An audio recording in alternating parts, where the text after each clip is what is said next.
If you've ever opened up an options chain, looked at it for about 5 seconds, then immediately closed the app, this video is for you. I'm not going to assume that you know anything about options. Not what a strike price is, not what a Greek is, none of it. By the time this video is over, you're going to know what exactly an option is, why people trade them, and most importantly, what you need to have in place before you place your first options trade. If I ever use a term anywhere in this video, I'm defining it. Nothing gets left hanging. Let's start from zero. So for the sake of this example, let's invent a stock symbol. And let's say this is currently trading at $100. So an option is a contract.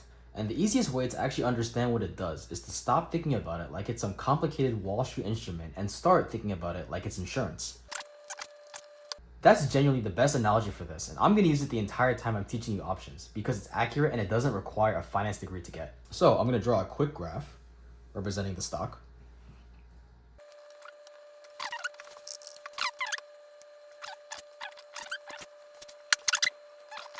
So in a nutshell, there are two types of options. The first type is a call option. A call option is basically insurance on a price going up. You're locking in a price now and you're betting that the real price ends up higher later on. So the second type of option is a put option. A put is the mirror image. It's insurance on a price going down, locking in the price you could sell it at even if the real price falls below it. And for a visual example, let's say here we have 50 and then this would be at 150. So if you were to buy a call option at a strike price of 150, this would be the area that it covers. And conversely, the same thing with a put. If I were to buy a put with a strike price of 50, then this area would be covered. So the price where the insurance kicks in is called the strike price. And every option has a deadline as well, aka the expiration date.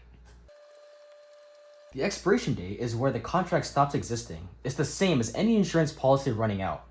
And for now, this is all you need to know. Strike and expiration are getting their own full video later on in the series, where we go a lot deeper on how they actually work together. Now here's the part that actually splits this whole thing into two, and it's the part that I want you paying attention to the most in this video, because it's the whole philosophy of this channel. You can be on either side of that insurance policy. You can be the person buying the insurance, paying a premium upfront for a locked-in price. Or you can be the person selling the insurance. You're basically the insurance company in this situation. You're collecting that premium upfront and you're taking on the obligation of those shares if the buyer ever needs to use it. So I'm going to explain both sides very briefly because you should understand them both. But I want to be upfront. This channel is almost entirely revolved around selling. So selling puts, selling calls, selling spreads, all of it. That's the main event here, and everything I teach going forward is going to be built on that. So don't feel like you need to master buying options before we get moving. Because you don't. So, a quick version of buying, you pay a premium. And that's your total risk, full stop. And in the case for buying, time is working against you the whole time you hold it, because every day that passes, the contract is worth a little bit less if nothing has happened yet. So that's it for buying. And then there's selling, which is the actual focus of this channel. You collect the premium immediately.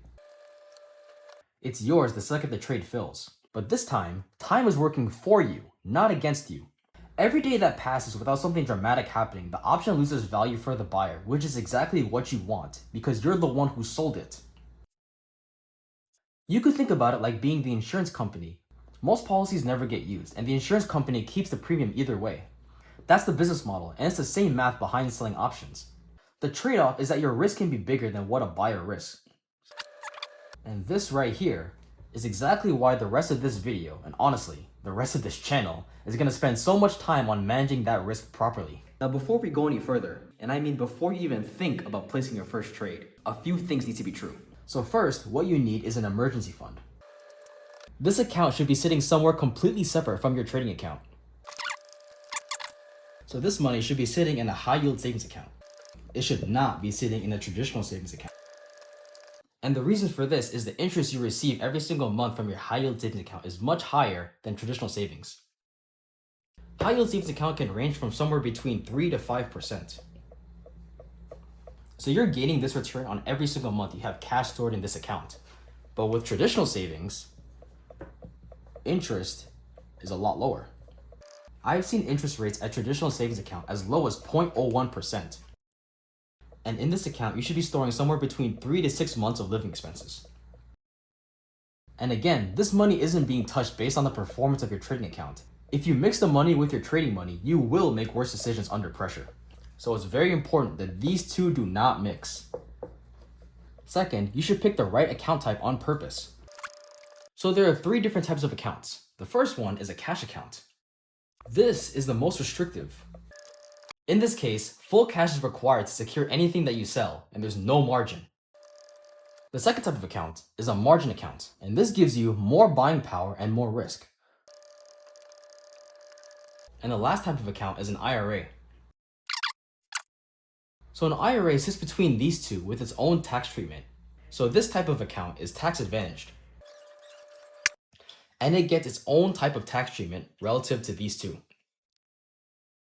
And given the name, this is primarily used for retirement. I know I said that this type of account gets its own tax treatment, but I can't tell you what type of tax treatment that is because there are multiple types of IRAs. So now that you know these 3 different types of accounts, I'm not going to tell you which one's right for you. That's genuinely personal to your situation, but make sure you pick it deliberately. Don't default into whatever your broker just signed you up for. So third, and probably the most important thing on this whole list, is position sizing.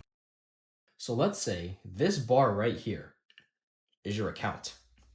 You should decide right now, before you're excited about a specific trade, how much of your account you're willing to risk on any single position. So for me personally, I use somewhere between 1 and 5% of my account on each trade. That's it. So where exactly you land in that range depends on the strategy and your confidence in it. There's a full video coming on just for this. So for now, decide this number today while you're calm and not later when you're starting a trade that feels like a sure thing. One more thing, and I say this on basically every single video on this channel because it matters. Nothing I say here is a specific recommendation to place any specific trade. I'm just teaching you the mechanics, so the decision of what and when stays entirely yours. That's the whole point of me teaching you this for free, so I don't have to sell you a signal or a course. So recap, an option is basically insurance. It's insurance tied to a stock with an expiration date. You can buy the insurance or you can be the one selling it. This channel is primarily built around selling, and before any of that even matters, you need to get your foundation in order first.